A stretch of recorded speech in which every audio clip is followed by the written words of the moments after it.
So tonight I want to talk about metabolism.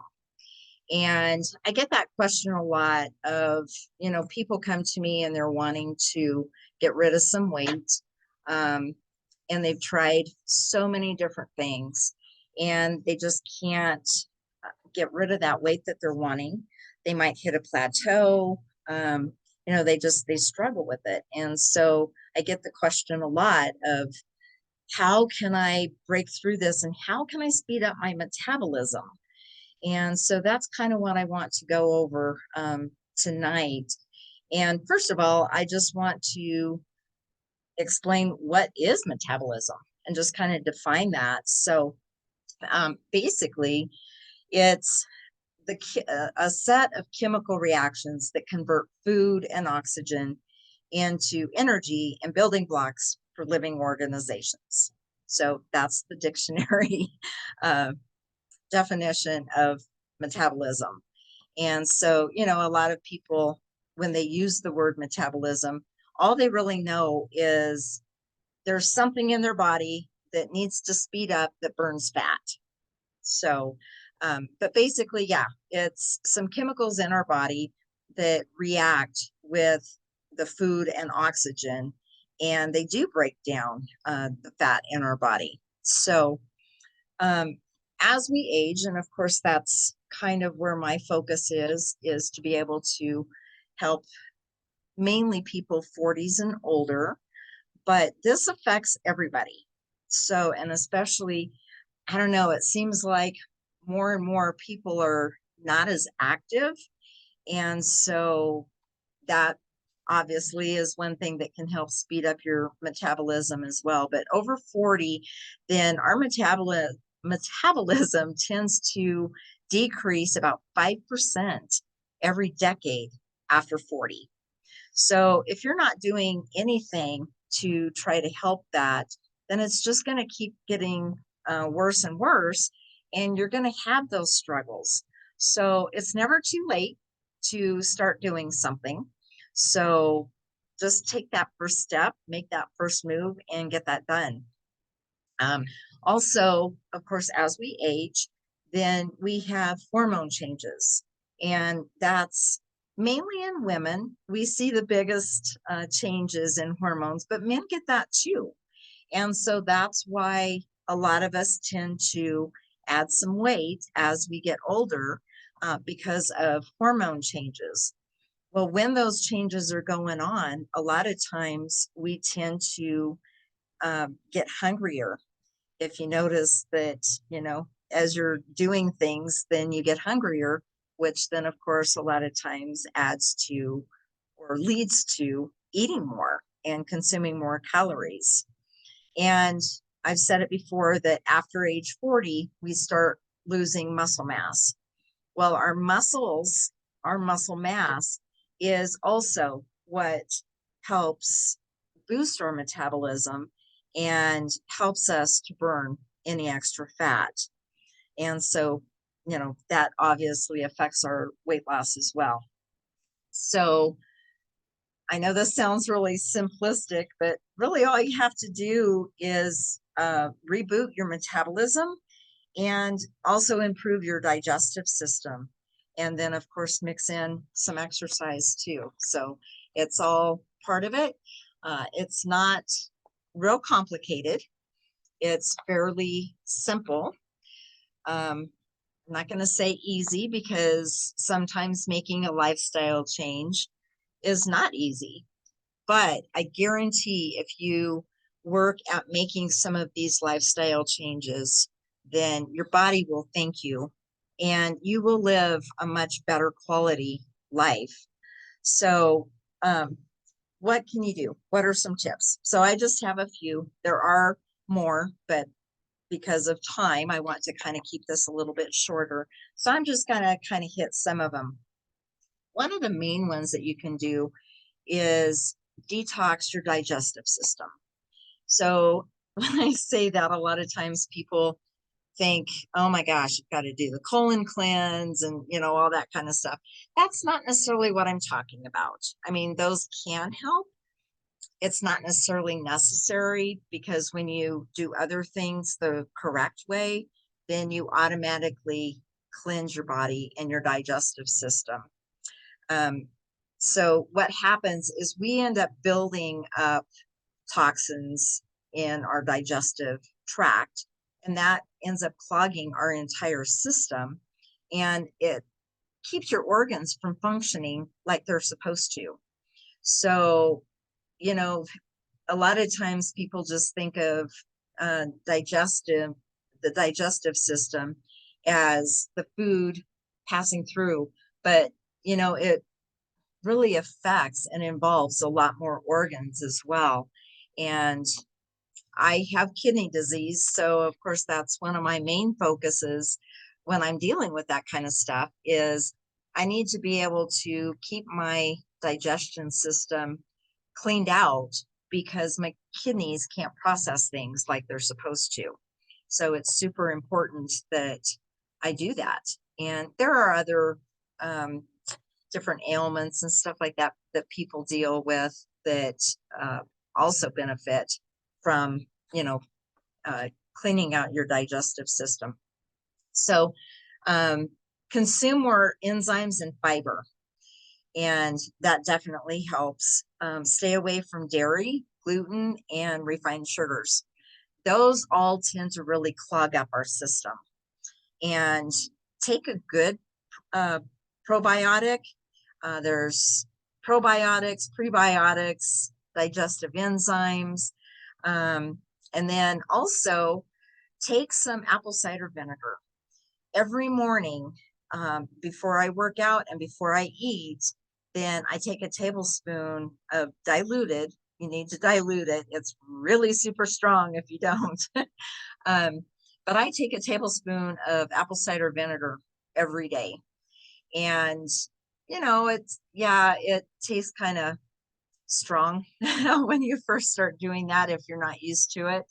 And even if you've done it for a while, it can still taste kind of strong. I mean, vinegar is not necessarily good, but it does get better. I promise you, the more you do it, it's not near as bad. And you can just kind of, chug it down, take a shot of it, and it's done. But it does wonders for your digestive system. I'm having a hard time with that word tonight, which is unfortunate because that's what I'm talking about. If you do want more information, I do have a program. It's a 30-day program that helps do a reset of your body and does detox your whole system. And there is a cleanse. It's a liquid cleanse in week 3 that you do that detoxes from a cellular level. So it's not a cleanse. You have to stay close to a bathroom or anything like that. But it's a great program. And so if you want more information on that, then contact me and let me know. Another thing that you can do is drink green tea.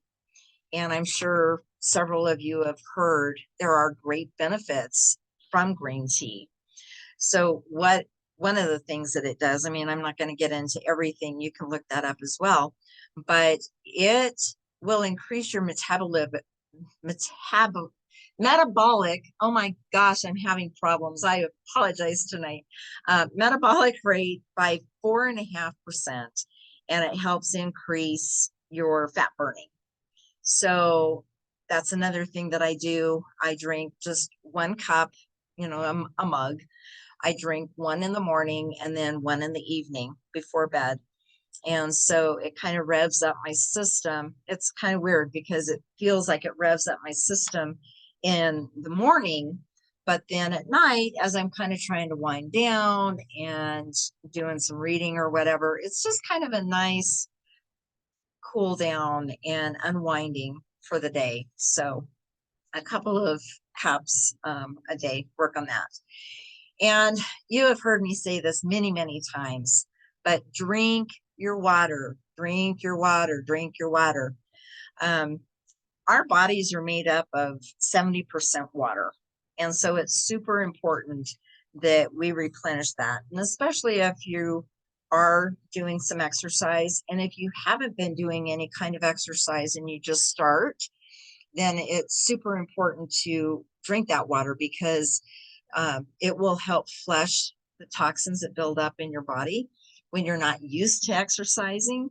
It will help flush those out, and it just keeps you hydrated because you do, if you're new to exercise or if you're really pushing exercise, you're going to sweat and you need to replenish.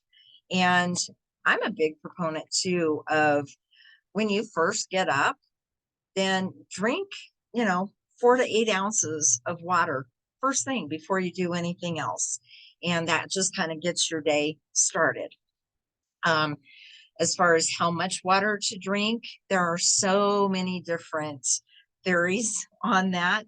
But a good rule of thumb is about half of your body weight in ounces.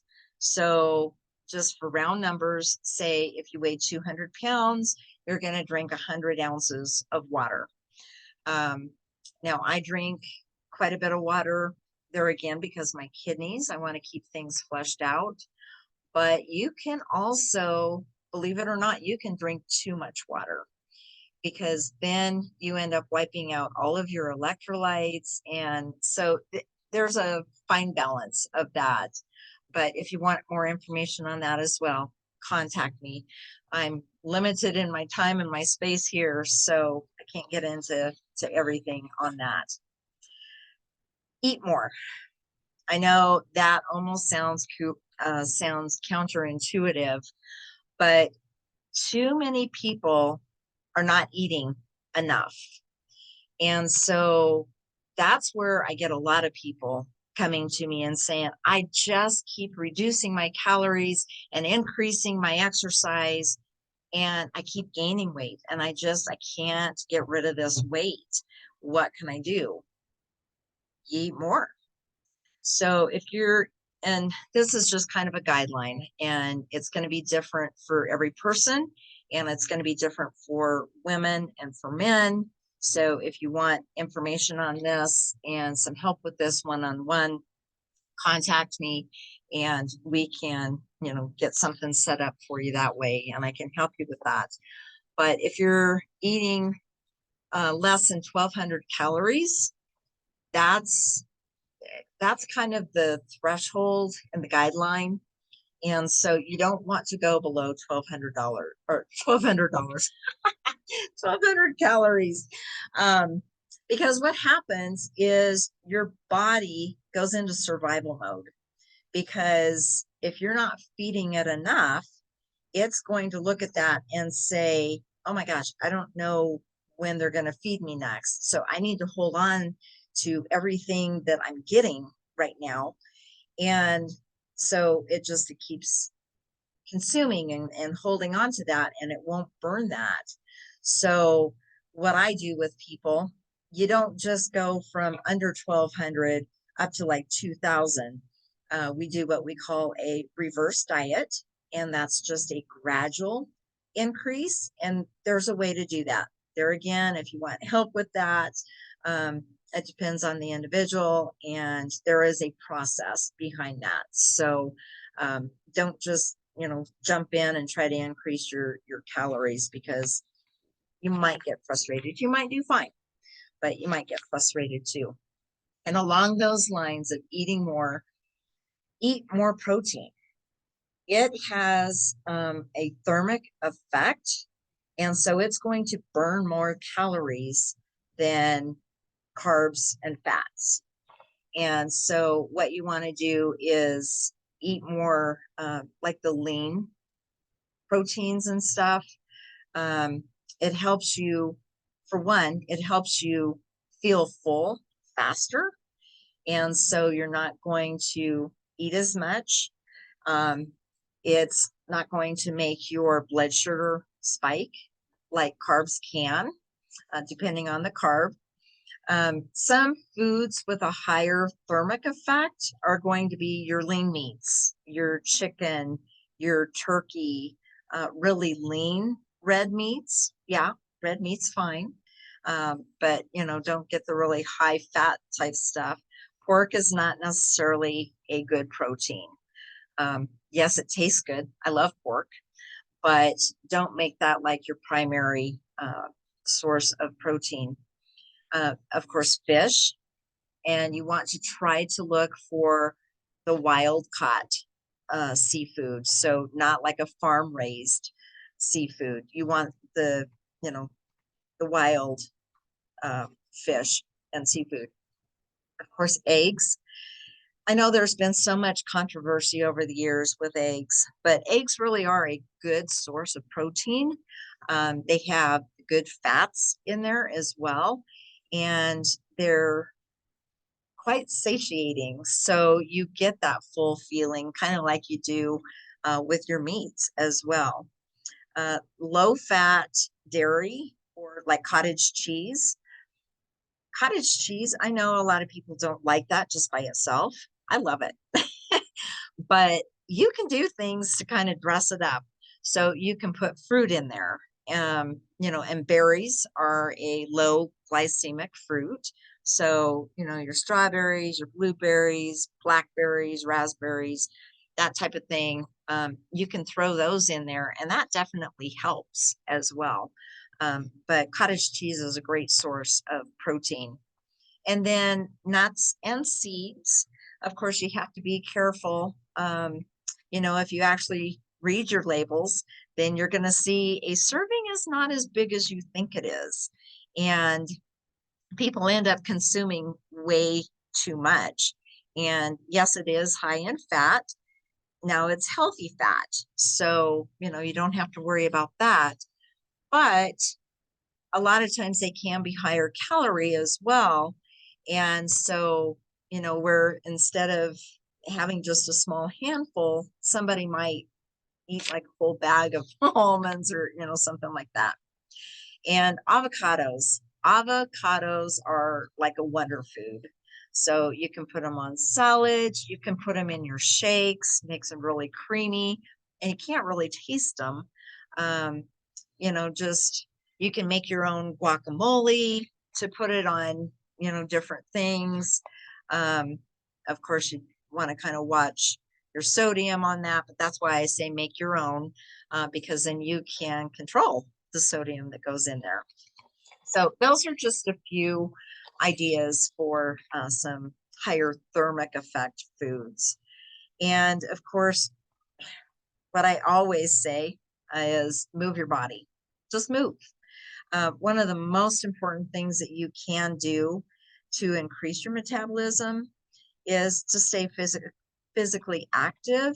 And even if it's just going for a walk after dinner, after a meal, something like that.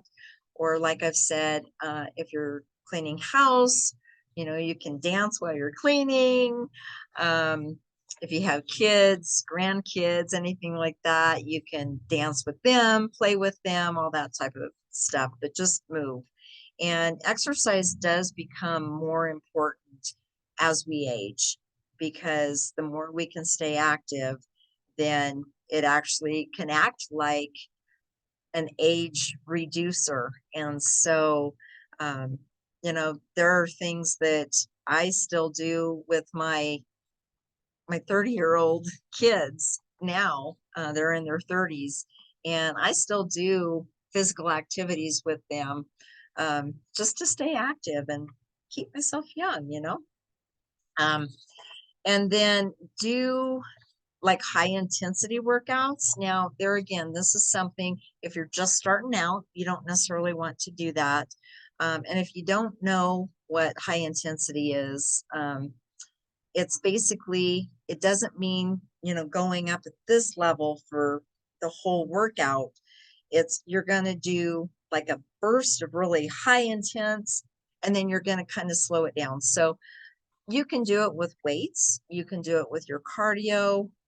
Just an example of that is if you're on a treadmill and you might do a burst. So you're like sprinting, you're running as fast as you can for like 20 to 30 seconds. And then you back off for about 30 to 60 seconds and go, a slower one. And then you do a burst and then you kind of slow it down. So If you need some ideas on that, then, get with me as well. And start lifting heavy things, the strength training.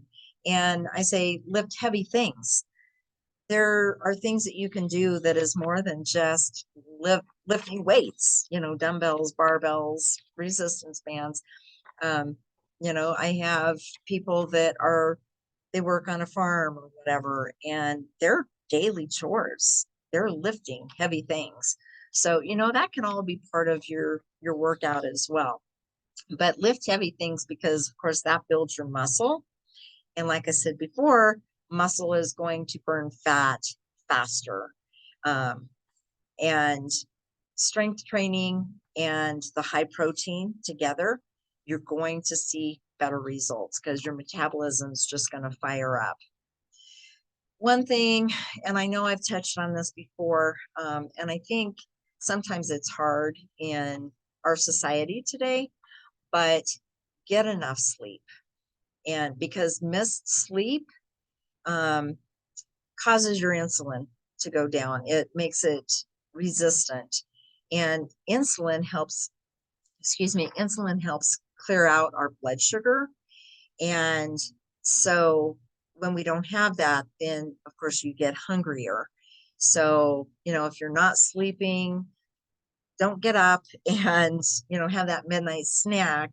And I know there are things that cause people to have insomnia, but get that checked out. It can be hormones, it can be stress, it can be so many different things, but get that figured out and get some quality sleep. Like I said, take a walk over after a meal because it uses the blood sugar that you just increased. It uses that for energy. So that's a great time to go for a walk. Um, and just do all of this stuff. And like I said, there's other things you can do too, but develop that as a lifestyle. Make it a habit. Do these things daily because then it just becomes part of who you are, and your metabolism is automatically going to start going up, and then it's going to maintain there. And that's what we all want because then, you don't have to go on those silly diets because I hate that word diet because they don't work.